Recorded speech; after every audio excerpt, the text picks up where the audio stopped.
तुमच्या माहितीसाठी जर तुम्ही कोणाला चेक दिला असेल आणि तो बाउन्स झाला फॉर एक्झाम्पल, तर आता थेट तुरुंगाची हवा खावी लागू शकते। 2026 मध्ये केंद्र सरकारने आणि आरबीआयने चेक बाउन्सचे नियम इतके कडक केलेत की तुमची सगळी बँक अकाउंट्स जी आहेत ती संकटात येऊ शकतात। हे नियम काय आहेत ते आपण जाणून घेणार आहोत या व्हिडिओमध्ये, त्यामुळे हा व्हिडिओ नीट पहा।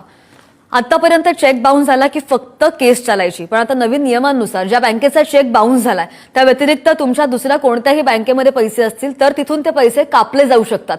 इतकंच नाही, जोपर्यंत तुम्ही चेकची रक्कम भरत नाही तोपर्यंत तुम्हाला नवीन बँक खातं उघडता सुद्धा येणार नाहीये।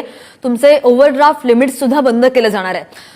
निगोशिएबल इन्स्ट्रुमेंट्स ऍक्ट 1881 च्या कलम 138 नुसार हा आता गंभीर दखलपात्र गुन्हा ठरवण्यात आलेला आहे। चेक बाउन्स झाला तर तुमच्या चेकच्या रकमेच्या दुप्पट किंवा 2 वर्षांपर्यंत तुरुंगवास तुम्हाला होऊ शकतो। आरबीआयने आता बँकांना स्पष्ट असे आदेश दिलेले आहेत की चेक बाउन्स करणाऱ्या व्यक्तीचा सिबिल स्कोर त्वरित कमी केला जावा, ज्यामुळे तुम्हाला भविष्यामध्ये कोणतेही कर्ज मिळू शकत नाही।